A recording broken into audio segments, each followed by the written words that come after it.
Yeah, man. We're back again. Swaphuzile amanzi. We took a walk. We had other conversations on the side that you're not privy to at this time. In future, maybe. Mama Jane. Sila Freedom Park.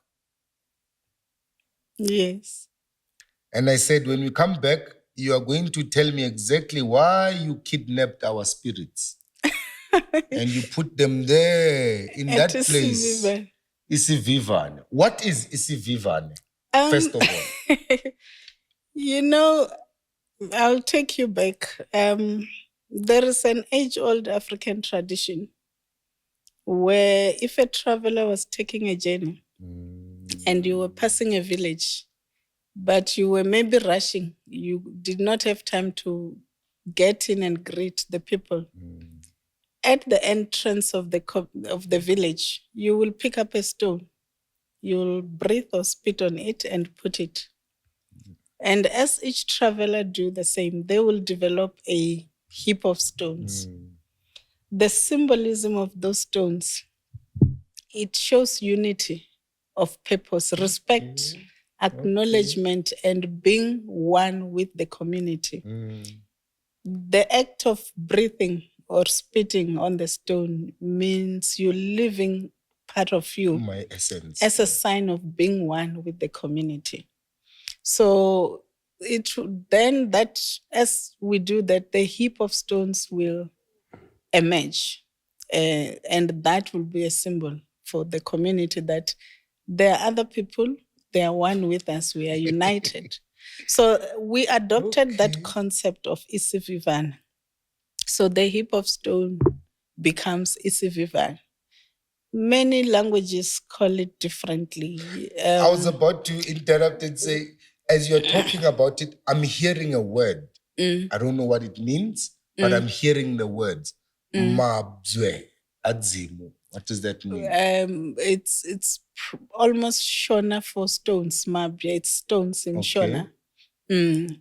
I don't know, Mudzimu, Nwari, it's the word in Chivenda which we refer to God.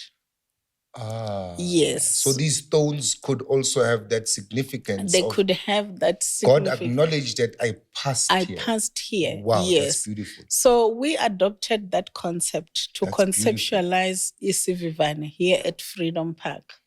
However, obviously, in a symbolic form. That is why it's surrounded by stones. But what we did instead of a heap, we requested the 9 provinces to donate a boulder to Freedom Park from a place of significance. For example, there is a boulder from Emakosini in KwaZulu-Natal. Okay. There is a boulder from Mapungupi representing Limpopo. There is a boulder from Table Mountain. And Table Mountain was chosen because it's a sacred space for the Khoi and San people. It's a sacred mountain. And so forth, and from other provinces. So it's in 9 boulders. So if you read the number of boulders, you will see 11. 9 representing each province, 1 representing our national government, and 1 representing the international community. Because we acknowledge their contribution. But symbolically, we know that as Africans, we are divided by makeshift borders. We are one with many communities within the continent in particular. So that 11th boulder, it's to acknowledge that, but the solidarity as well. So what we did, we went to the 9 provinces with the elders and performed the cleansing, healing, and return of spirits ceremonies. You will remember that in our African traditions, when somebody dies far away from home, and we see it even in the current day, if somebody dies in a road accident, the family will go to the spot where the person died. And they will perform rituals. They will use umlatlankos. Some call it mukalu. We call it mukalu as well. to transport the spirit back home, so that you integrate the spirit through rituals, but also so that you cleanse and pave the path for the spirit to join the ancestors properly with proper rituals. So we did in the provinces the cleansing and healing rituals. We did in the countries, most of the countries where our people died. So we brought symbolically the spirits back. Yeah. You will also see that within Isivivane there are trees. These are the trees that I'm referring to.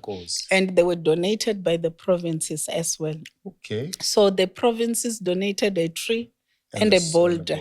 And then in certain areas within the provinces and outside, the soil from where the people died was picked up, and either small pebbles or rocks, and was brought in and deposited at Isivivan. And we brought in the faith-based community in South Africa to come and pray and perform rituals in the manner that each religion knows how.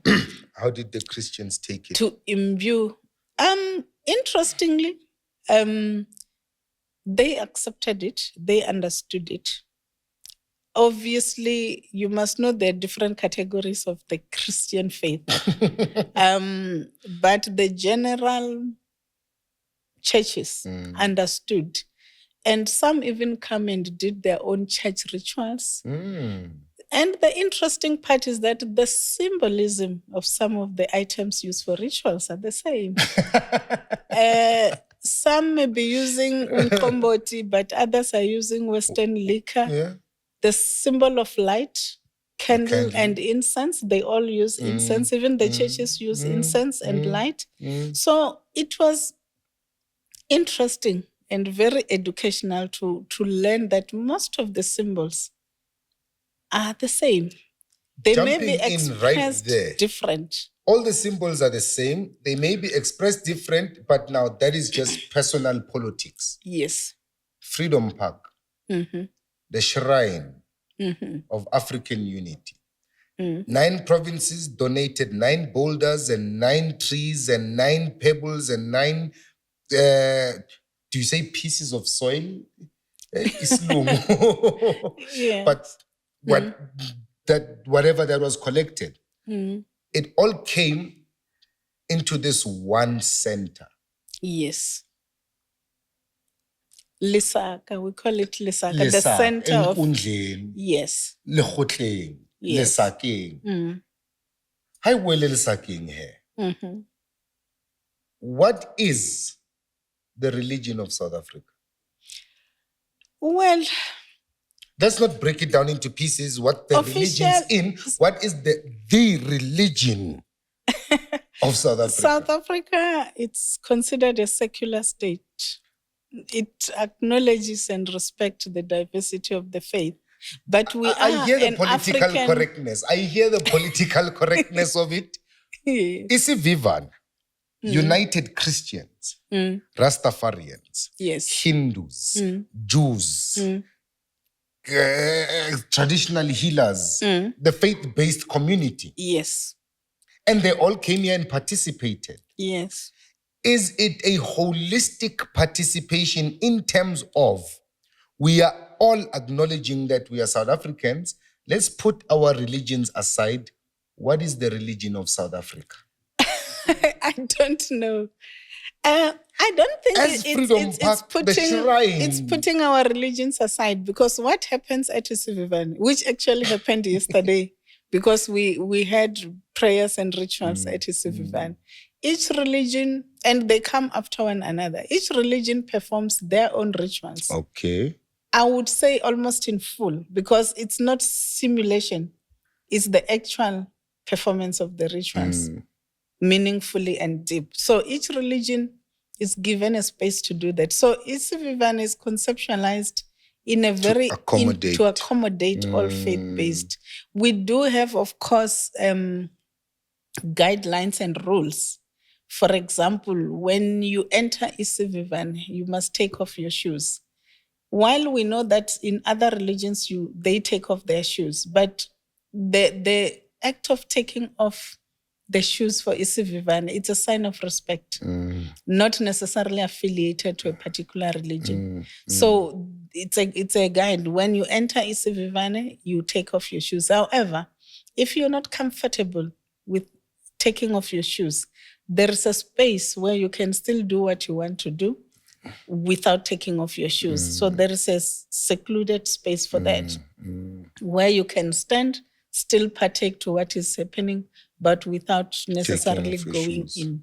And when you leave Isivivane, after you've done what you've done, you wash your hands. It's also another sign of acknowledgement, but water being a sign of purity.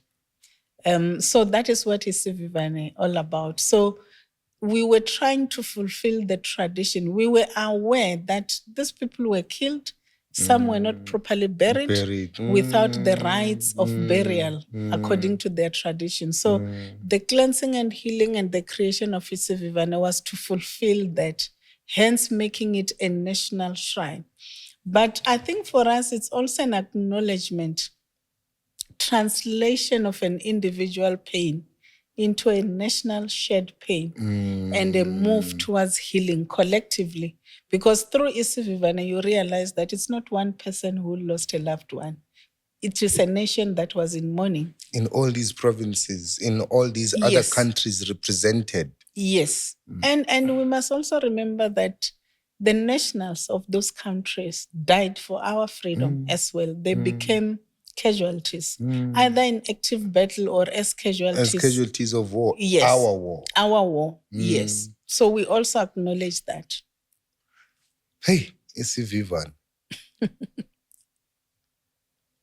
Yo, I'm feeling like a smaller version of it should be in every province. A smaller version of it should be spread across South Africa so that even those who are far away from here can access such a memorial. Because honestly speaking, yes, Katele, Abo Potgieter, Abo Paul Kruger, on statues, on horses, in every major city. And that statue on that horse showing his triumph over that. Us. Okay. There's on the Eastern Cape, when you're driving down, just after Colesberg, I think, there's a small town there. I forgot its name. Cook House or something. There's a monument with a wagon wheel on top of a stone pillar. And then names of 4 trekkers who died in that area. And as you drive along the way, you see it. It's there. It's, in fact, the only garage for petrol station. The only petrol station there in that small town. In front of it is that monument. These are the Boer, the 4 trekker who died there. Where's the monument for the black people that they killed there? You understand? Yes, hopefully we have their names here. Hopefully we have their names here. Yes. But now, why I'm saying I wish yes, Lentole could be in a smaller scale, maybe, not as big as this. But every province in South Africa have a replica of at least Isivivane and at least a wall of names of the people of that province, AmaZulu who died in the Zulu wars and Bapalwe KwaZulu, so that a lot of us, Yazi, I was talking to Priest Theodros, one of my students, the saddest thing in South Africa today is that princes are in prisons, street corners, taverns, and they don't remember that they are royals. They don't remember. And we were speaking about this as if siyakhuluma nje. A few weeks ago, bengihambise ithwasa ekhaya. Now, ngiyofuna ke umuthi wami wekhanda igrandpa le yami le. Yabo. So angiyazi le ndawo le. I don't know this place, so I don't know where to buy grandpa. So I find these 4 boys sitting on a street corner. And then I asked them, hey boys, tell me, man, where can I get my headache medicine? And then they said, no, one of them said, no, I'll go with you and show you. And I asked them, where do you come from? What are your surnames? The saddest thing ever. They're all princes. All of them. Umasango, Undaba, Uzulu, Ukumalo. These are all royalties. All royalty. And they are sitting there bothering people who are passing for 50 cents and 2 rands. Hey, angpe mi selap. Hey, auna fiber lap. What is Freedom Park? Yes, it's a government agency within the guidelines of the government. And we won't go into the guidelines of the government. We can see load shedding is a problem. Freedom Park, as an independent institution, what do you do for us princes who have forgotten that we are princes? We work closely with traditional leaders. Contralesa? Yes. Did you hear what King Boele Kaya said recently about Contralesa? No, unfortunately, I missed that. I'm going to speak. This is not me. This is Ingonyam, Undabezit. Ukuba iContralesa izimele yona, nithi kuyo ndithe umnqundu wayo. Meaning, a traditional king of kings of the Tembu is not happy with how Contralesa is running their things. We are not debating that now. I'm asking historically, Freedom Park, Wall of Names, Isivivane, the history that is enshrined here. What are you doing for the Amakosum Dabu, the blood royals? You're a princess. Are you acknowledged here? Besides that, you CEO, and yes, you work in a beautiful office with my picture on the wall. Are you acknowledged as your blood here? No. But what Freedom Park has done, even during conceptualization, we consulted traditional leaders. In fact, many of the traditional leaders contributed to the concept itself and the design.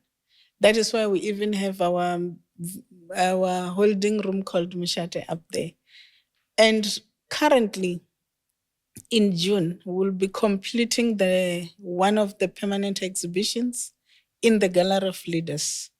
The Gallery of Leaders honors national, continental, and international leaders who inspired us within the concept of freedom and humanity. A large number, especially from South Africa, it's the kings and queens. So that is for us, the Gallery of Leaders is the ultimate honor at Freedom Park.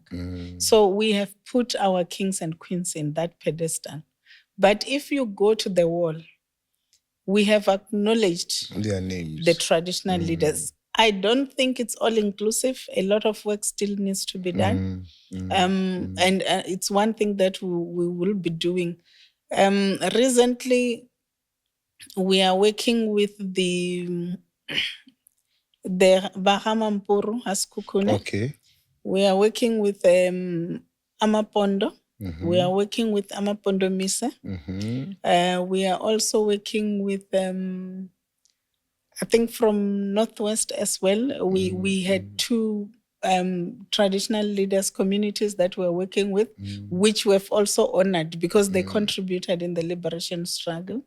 And few others. I think in Limpopo, we are working with Bahane Sengani as well.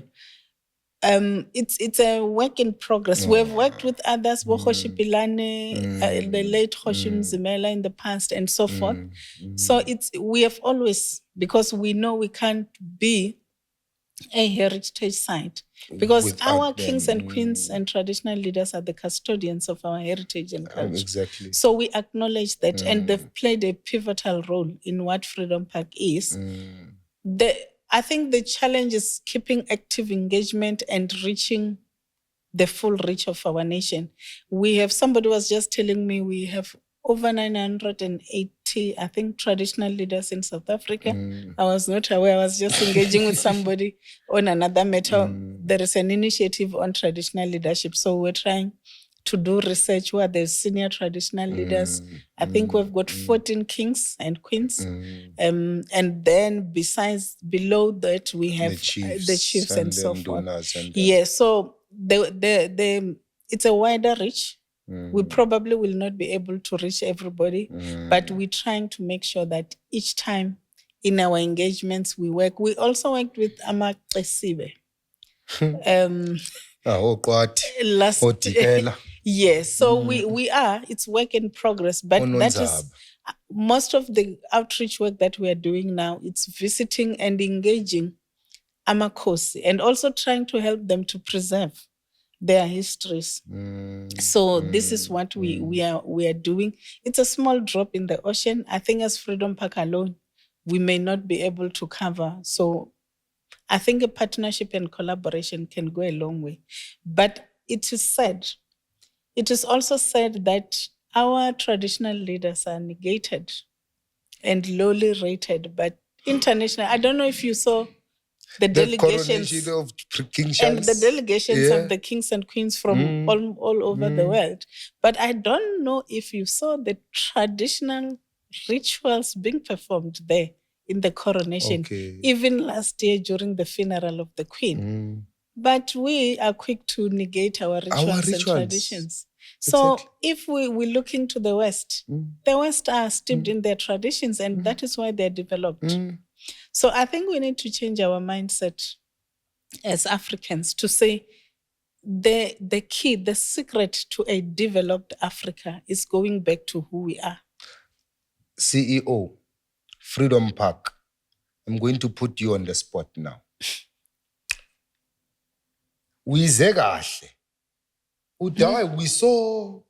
King Charlie Minga, Bembege student sake, finally. He's been waiting. Congratulations. But in His Majesty, or long live the King. We witnessed his coronation. We witnessed a coronation ga Isilo Samazulu. His Majesty King Misuzulu ka Zwelithini Gazulu. 2 coronations within a space of a year.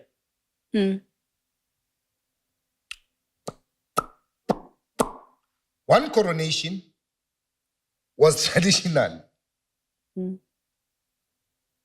purely English, with all traditions of the English. One coronation was traditional, crowned with an Anglican ritual.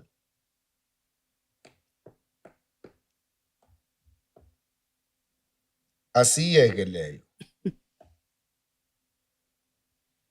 I'm happy that there is an initiative towards honoring, remembering, enshrining, and preserving the histories of our kings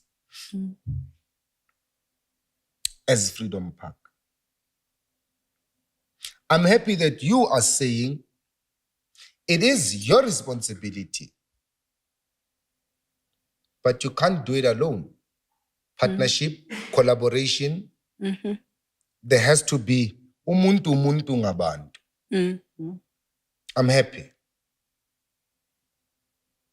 How are we going to do this? How are we going to do this? I think the first step is, I think as Africans, we need to find ourselves. For me, that is the key. We need to reorientate ourselves to who we are.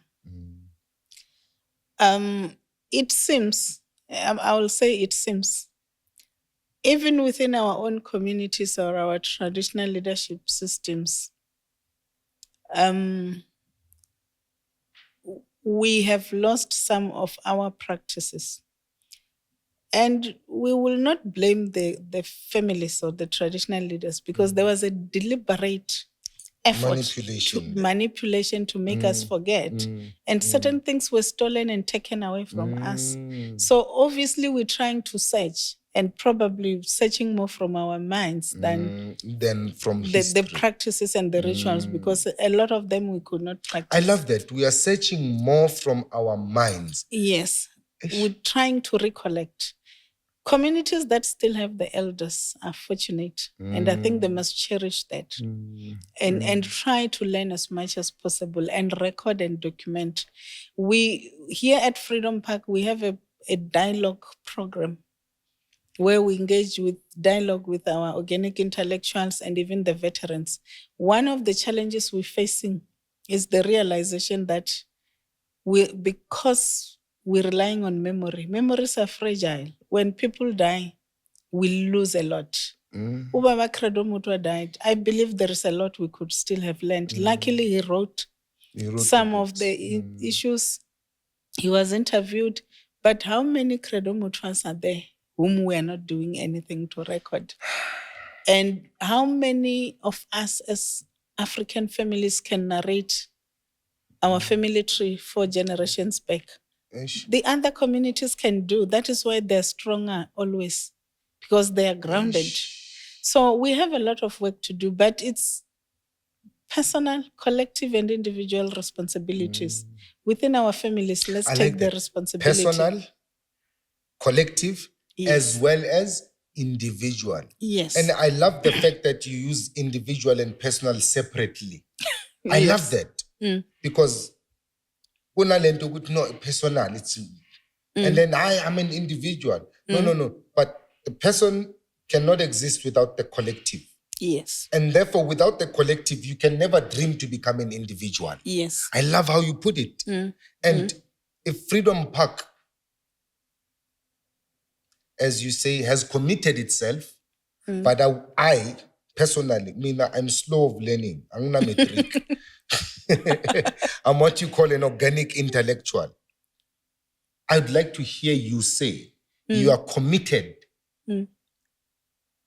to bringing back true African knowledge. Because here's the thing. We are trying to build Europe in Africa using African tools. And it's impossible. We are trying to build America in Africa using African ideas. And that's impossible. How about we start building Africa from an African perspective with African tools, African systems that are enshrined in this holy place. And I say holy place because from what I've been hearing you explaining to me, this is as good as a Jerusalem for the Jews. This is as good as a Vatican City for the Christians. This is as good as Tibet for Buddhists. Because our history, our spirituality, our being, who we are, is enshrined here. And we've got all these places. We have the museum, as you said, but this place is not a museum. Because in the museum, we can come and muse at the pictures, at the ornaments, and see, okay, this was what was there. Oh, these people exist. But now there's the wall of names where I can actually find my people. There's Isivivana, where I can actually connect with my people.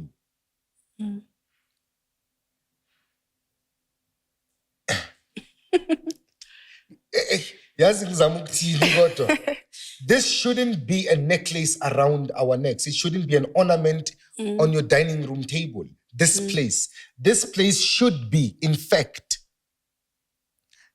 as much as mathematics is pushed into children's awareness, this place should be equally pushed. Yes, I agree with you. And I'm humbled on behalf of Freedom Park that you think Freedom Park should be. we are aware, we are working towards that, but we're aware that the information we have is only a tip. There is a lot more around Africa, its traditions and heritage and culture that we still need to collect and preserve within our diversity of communities. But we are hoping we are making small steps towards that. And what we have already, we believe, can change somebody's life, can change somebody's mindset. And once we do that, unfortunately, there needs to be buy-in from communities, from government, and all other, even from private sectors. It is in their best interest to build a socially cohesive nation, because only when we are cohesive will their business thrive. But without grounding people from a place of confidence, the challenges we experience will continue to experience, because some of these issues are results of our confusion, our desperation, having lost a sense of the values, but being mentally traumatized. So a lot still needs to be done for us to begin the journey towards healing and rediscovery of ourselves. Only when we do that will we move and be a developed country from the position of power, from the position of self-knowledge. From a position of power. That power is coming from a position of self-knowledge.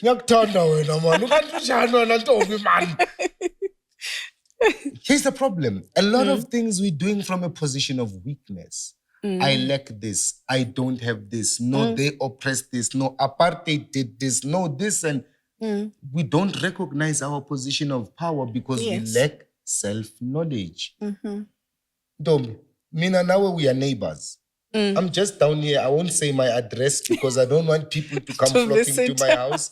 But this is Freedom Park. You can look it up on Google. Yes. You can't find me on Google. But me and you are neighbors. Yes. I'm running an indigenous spiritual institution called Abakalipi Bokhanya. Abakalipi Bokhanya is also, within it, there's a cultural village where we teach and try and preserve and perpetuate African knowledge in its purity. Books, history, research, and all of that. I'm just down the road from here. I don't know. You mentioned, Uguti, it also becomes a responsibility of the community, the private sector, and that also puts me at fault now. What am I, as a head of an institution that deals with African spirituality and African history and African knowledge, what is my contribution to the legacy of Freedom Park? It leaves me with a question. I have to go home and think, how can I contribute to the further existence, the greater works of Freedom Park? And yo? Yes, let's do that and collaborate. Okay. Together we can do more. Okay. There is a saying in my language that munwe mutia utosi matutu. Mune muteo? Autosi matutu. Autosi matutu. Yes, one finger cannot pick up a grain of rice. Okay. So you need more. So more. You need more so that you can. We can make an impact. Uti umuntu ophethwe akakwazi ukususa amathutu. Nakhe yazwa ke sesikhuluma ke manje chivenda. Yes. Ndiyanifuna. Nami ndiyanifuna. Konje masibonga sithini? Ndiyalibuka. Ngibonge kakhulu Ntombi. Ndiyalibuka. Long live to Freedom Park. Long live to everybody who is making this vehicle live and move forward. This is a necessary. When you were speaking about this Vivan, I couldn't help but feeling this is a healing space. Yes. More than anything. Yes, definitely. It's a healing space. Yes. Ngicela ukubonga Uguti, we have clinics, we have hospitals, we have surgeries, we have doctors. But for the first time, we have this place to heal our souls. Not only our personal souls, but the soul of the country. Yes. The soul of the land. That's very important. May you live another 1,000 years. I appreciate that. I'm very humbled. And thanks for the opportunity. Give thanks. Giving me an opportunity to share with you what we do here. Yeah, man. Thank you so much. Lovely journey. And trust me, I would like to urge everyone to take a day of your time, walk through Freedom Park. 65 Rand is not too much. 45 Rand for your children. I once brought my wife and kids here. My children loved it. They went crazy when they saw their grandfathers on the wall. Wow. It's a beautiful place. The history, it's rich. You can touch, you can see, you can feel.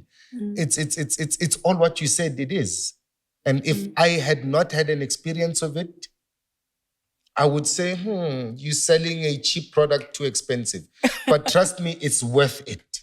No, thank you so much. It's worth it. Nyabong. Our viewers, thanks again. Please make time and visit Freedom Park. Hopefully one day you will see me walking around here. You'll catch the beautiful Jane. Yes. She's always here. And there's a lot of curators, helpful people around here. Enjoy, use the space. It was built for us. Nyabong. Give thanks.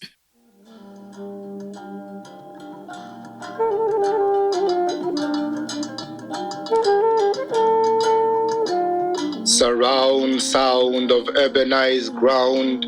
I stand to be found in a world so profound, with telephone lines all across the ground, connecting communicators here and around. Oh, what a feeling to be on urban ground, with high-standing buildings of civilization, factories and industrial sites creating pollution, giving birth to weakened minds in this generation, slaves within unseen walls of westernization, forced to serve the carelessness of the white nation. Arise, Africa, the world awaits your manifestation. Announce it to all radio from one station, for you are the true essence of creation. Surround sound of urbanized ground. I stand to be found in a world so profound. Voices from yonder mountains, thundering like clashing lightning storms, rumbling echoes of songs long sung. The wind blows voices of warriors like a breeze, easing my tight squeeze on this dream, but I can't release. My knees have hardened from prayer. My fingers are numb at the tips from digging pits, hoping to find a better fix. Addicted to pain, rain nourishes no longer my plane. We toil on fields, struggling with no aim. Surround sound of urbanized ground. I stand to be found in a world so profound. A world where freedom was once promised. A world where freedom is enshrined in a park.